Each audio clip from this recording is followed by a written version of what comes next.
Mesdames et messieurs et mesdemoiselles, je ne peux pas vous dire, mais il faut que je vous le dise. C'est une situation rigolote. Waouh! L'AES, dans sa détermination, a fait que la France a eu le dégoût de l'Afrique de l'Ouest. Et qu'est-ce qu'elle fait pour sa France-Afrique, le sommet pour sa France-Afrique? Elle va très très loin de l'Afrique de l'Ouest, mais très loin de nous, très très loin. Elle va jusqu'au Kenya pour la France-Afrique. Le sommet prochain, alors, le sommet prochain de la France-Afrique va se tenir au Kenya en 2026, a annoncé les autorités françaises. Incroyable. Oui, Kenya, un pays anglophone, qui n'est pas pays francophone. Donc, ils se disent, bah, écoutez, nous allons essayer de changer la politique, nous allons essayer de changer les paradigmes, nous allons essayer de changer de partenaires en Afrique. Depuis tout ce temps, on a privilégié les pays francophones, les pays donc que l'empire impérialiste français a colonisé en Afrique. Bon, écoutez, désormais, on va essayer les pays anglophones, voir ce que ça va donner. Ça sera ce monsieur William Rutte, si je ne fais pas erreur. Alors, on espère, dans le domaine des finances, nigérian, oui, qui a tenu à apporter quelques précisions. Je tiens alors que vous partagez la vidéo, c'est dans tous les groupes aussi, mesdames et messieurs, parce que ça me réjouit à plus d'un titre. En fait, quand je dis ça me réjouit, c'est le fait que la France s'est rendue compte qu'elle a commis des erreurs monumentales dans sa politique étrangère vis-à-vis de l'Afrique. Ça me réjouit. Ça me réjouit parce que le fait de fuir l'Afrique de l'Ouest, ça veut dire que l'AES a mis en échec la France. Bon, elle se dit, je ne peux pas aller, c'est fini, le Niger, le Burkina, le Mali, ça s'est terminé dorénavant, mais je ne peux pas aller en Côte d'Ivoire. Ça sera trop pour la Côte d'Ivoire en 2026. Et puis, je ne peux pas aller au Sénégal. Non, ça sera encore très mal vu.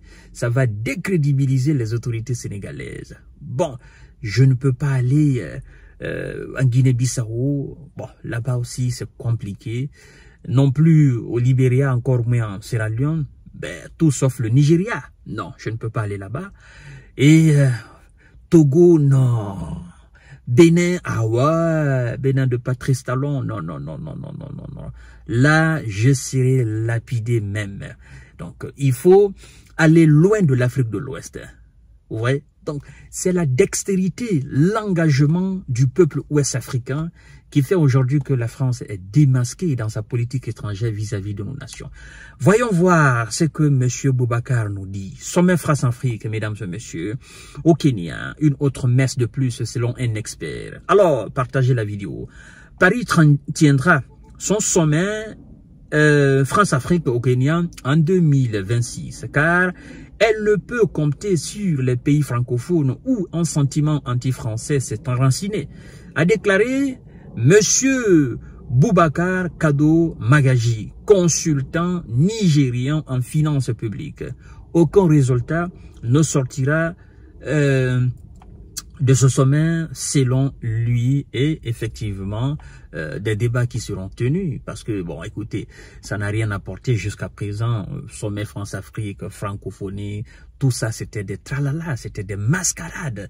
Ça n'a absolument rien changé, tout était fait à dessein dans l'intérêt supérieur de la France, mais dorénavant ça change. Alors la France a délocalisé son sommet dans un pays anglophone pour 2026, car elle n'est plus la bienvenue dans les pays francophones où s'est enraciné un sentiment anti-français.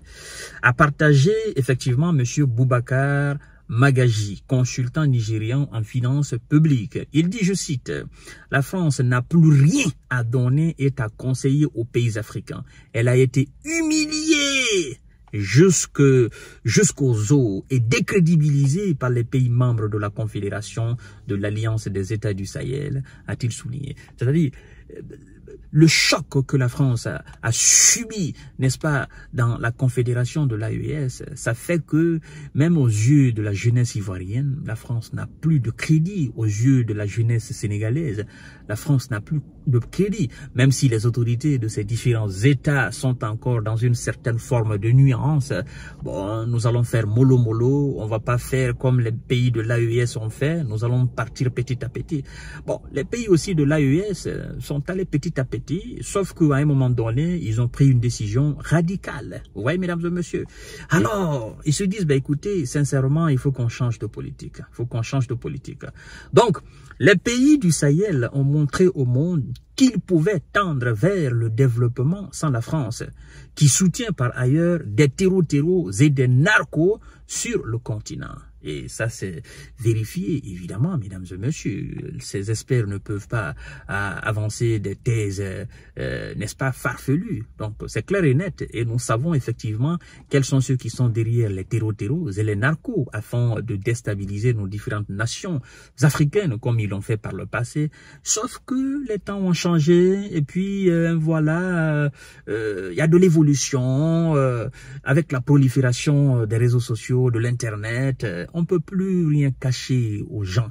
Si à l'époque l'Europe, les États-Unis étaient considérés comme des paradis terrestres, comme de l'aide de l'argent, ben écoutez, le monde, on est tellement déversé aujourd'hui dans le monde entier que personne ne peut mentir qui que ce soit, en fait, sur les réalités de ce monde, que ce soit les réalités européennes, les réalités américaines, voilà. Donc, tout le monde a les yeux ouverts aujourd'hui. Mesdames et messieurs, partagez la vidéo dans tous les groupes possibles.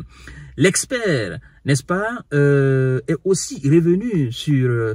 bon, nous allons faire ça, nous allons faire une émission spécialement pour ça, de Monsieur Robert Bourgui. Nous allons revenir sur ces déclarations, mais pour le moment, ce qui nous intéresse, c'est le fait que la France ait fui effectivement l'Afrique de l'Ouest pour aller, voilà, au Kenya. Mais c'est la même population africaine. Les jeunes Kenyans, donc les jeunes de l'Afrique orientale, voilà, suivent de près ce qui se passe dans l'Afrique de l'Ouest. En fait, ils se trompent parce qu'ils se disent, ben écoutez, la mentalité de la jeunesse francophone et la mentalité de la jeunesse anglophone, c'est pas la même mentalité. C'est là où ils se trompent d'ailleurs.